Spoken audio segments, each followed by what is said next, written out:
Hello everyone and welcome finally to the DI video. I know it has been a while and I apologize for that, but let us get into it. A lot of people ask constantly, what is DI, how to DI, how to SDI? So really quickly, I want to break it down. DI, or directional influence, is changing the trajectory or the angle that you get sent at when you get hit. This is only available for moves that put you into tumble, aka when you kind of start flying back in a specific way. If a move does not put you into tumble, like Pikachu's weak up air, or like several other moves in this game, there are plenty, you cannot DI. That is something that is very, very important for a lot of super strong combos, is a lot of the times things aren't putting you into tumble, because otherwise you could DI it, so it makes combos a little bit more obvious and a little bit more free. SDI, or Smash DI, or Smash Directional Influence, is while you are getting hit, in the hit lag of a move, you can input a direction and then kind of, not teleport, but kind of move your character just a little bit in that move. In Ultimate, it is limited to once every 4 frames, so you can't overly SDI a move. So the useful thing is that every move has hit lag, including Kazuya's moves, even if it doesn't freeze. So you can SDI basically every single move unless there's specifically an SDI multiplier of the move, which is coded into the move to basically not let you SDI them. That's very rare, very uncommon. So for the most part, you can SDI any move except for throws. You can never SDI throws. And the important caveat is the fact that you can SDI moves that do not put you into tumble, so you can always kind of influence what's happening even with moves that don't put you into tumble. I'm going to cover DI first and then SDI, because SDI is a little bit more intricate, but I want to help with just the ways you can DI. The way I'm DIing with these computers, by the way, is with the Jugia Training Mode mod pack, which you can check out in the link in the description, by the way. It is wonderful and it helped me test a bunch of these things, and it's helped me with a lot of one-player training. If you have a hackable Switch, I recommend getting it. It's sick. So the question comes, what can you do with DI? Of course, you can change the angle at which you are launched at to help you get out of combos, as well as living longer. DI has been different from Melee and Brawl into Smash 4 and Ultimate, so if you are used to Melee, the DI does not work the same in terms of survival. So let's get into some tips and tricks for survival. The general rule for survival DI is if a move is sending you 90 degrees vertically, aka up into the blast zone, you want to DI away. Some moves it doesn't really matter if you're DIing away or in. For example, Pikachu's up throw. It doesn't really matter if you DI it to the right or the left, regardless of which way Pikachu is facing, it's going to keep you surviving the exact same amount. It's probably like a 2 to 5% reduction over no DI. If a move is sending you vertically, but not directly vertically, you are going to want to DI towards the direction that it sends you, like Snake's up tilt. With no DI, Snake's up tilt brings you a little bit behind him, so the correct DI for Snake's up tilt is behind him. It will make you live longer than if you were to DI in front of him. For moves that send horizontally, for the most part, you're just going to want to DI full in. This is the difference between Melee Brawl DI and Smash 4 Ultimate DI, is in Melee, you're just supposed to DI towards the corner wherever you get hit, but in Ultimate, you actually have to just hold in. There are certain cases where you want to DI down and in to kind of work with this thing called LSI, which is Launch Speed Influence. I don't really want to get too into that because for the most part, it's not really applicable. LSI is a whole other mechanic, so if you want me to have a shorter video just about LSI, please let me know. I can definitely do that because it isn't that much information to cover, but I don't want this video to have like 17 different sections, so I kind of just want to stick it to DI and SDI. So let me know in the comments. So if something is sending you directly horizontally, you're just going to want to DI in. That is the best way to do it. That's different from the Melee Brawl DI where you want to DI towards the corner.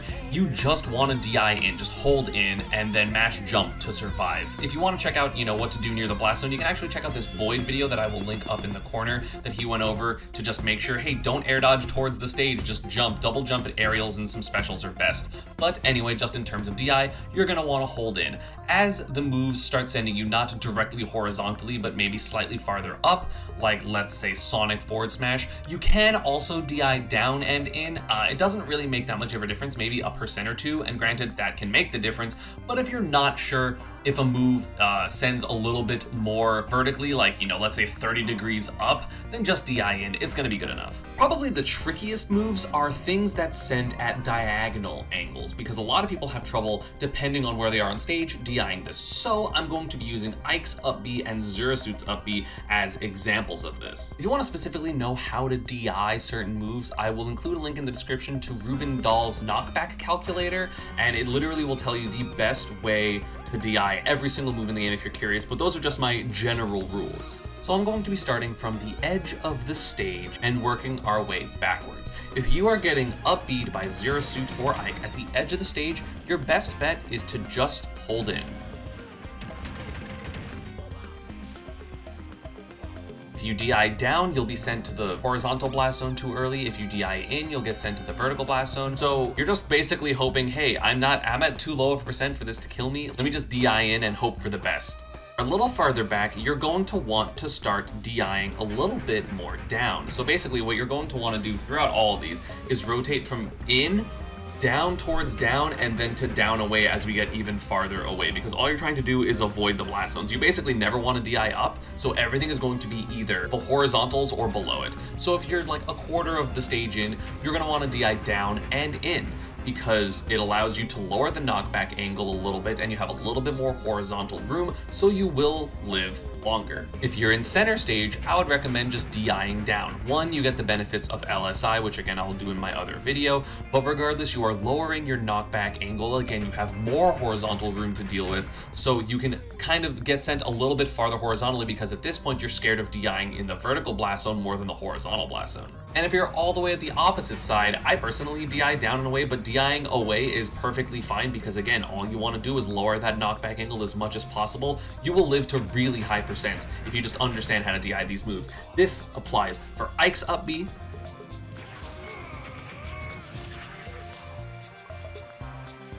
and I didn't record this because she wasn't out at the time of my recording, but also Pyra up-B. Make sure to DI Pyra's up-B not anywhere in, because you will just explode. That's why people randomly die at 70. If you DI well, so many moves will have less potency in killing, and it will elongate your stocks and you will do so much better. And for this next part, I'm going to talk about a detail that I kind of showed in my down throw video for Pikachu, which is the blue DI line. So there's basically a little blue line that appears next to your character every single time you're DIing. Most of the times it's so fast you can't notice it, but on certain moves it is really, really good to just be able to see it as, let's say, the aggressor. I love seeing it with Pikachu's down throw, but there are some defensive use for this, especially in really tricky moves to DI that can randomly cross you up, like let's say Samus up B and Rob up air. So for both Samus up B and Rob up air, you want to DI down and away for the most part, because you're just super high vertically and you just want to lower your knockback angle as much as possible, and down and away will help you do that. However, of course, both moves can kind of move horizontally and make it tricky to see what side you are getting hit on,